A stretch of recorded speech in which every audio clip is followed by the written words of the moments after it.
Hey guys, this is Steli Afti with Closeout. Today I want to talk about should you outsource sales for your business?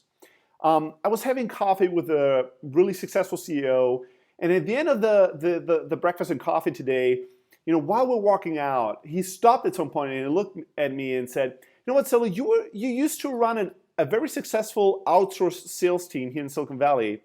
What do you think? Should we outsource lead generation and outbound sales part of our business?"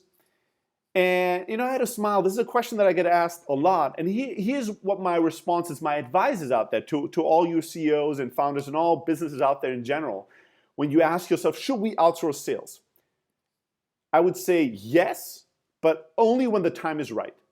And when is the time right? What does that mean? So here's the thing.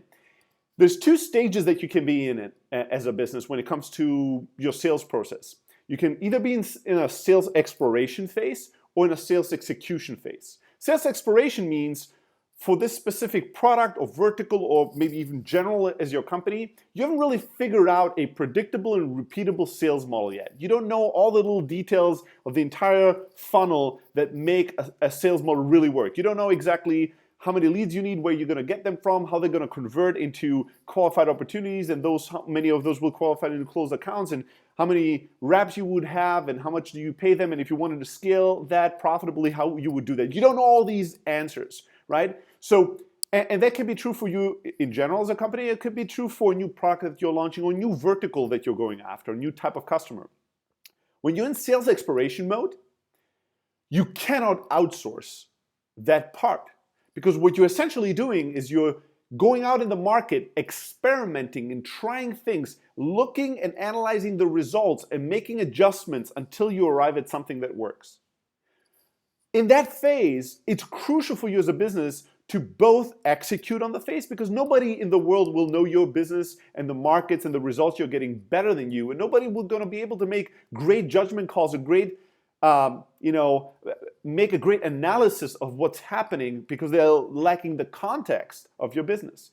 So nobody's going to make better experiments and learn faster and make better judgment calls on those learnings and those results than you. And at the same time, those learnings and results are really, really valuable. It's not just valuable to get to the result. Remember that in school? You need to show the work. You need to actually know what it took you, what didn't work, and why it didn't work until you got there. Those learnings are going to be crucial for your understanding of your business and market, but they're also going to be crucial as you evaluate new initiatives in the future, because you'll have all the context of everything you've tried out. If you lose all those learnings and that context, that's a massive value destruction for your business, and it's going to stop you from making better and better and more knowledgeable and more successful decisions in the future. So when you're in sales exploration mode, only you can do that. Despite that, no outsourcing firm, no matter how good it is, will be amazing at the exploration phase. They will be great once you have something that kind of works, taking that and executing on that. And executing on that with lower cost or high efficiency, that's what they're really designed for, and that's what they probably be really good at. But they're not good at figuring out your sales model. They're not good at creatively figuring things out and coming up with new solutions and creative new pivots into how to sell your product or service to a certain vertical or customer. That's not what their strengths are. So yes, you should totally use outsourced help to scale your sales efforts, but only once you're left the sales exploration phase and you're in sales execution phase. And how do you know when you're in sales execution phase? When you have all the basic answers to the most simple questions. How do we generate leads? How do we qualify them? How do we close them? How much time does it take from initial lead generation to closing a customer? How much is that deal worth on average? And what kind of people, sales reps and employees do we have to hire to get that job done well? And how much does that cost? So how much does a customer cost? How much money does it make? How much time does it take us to get there?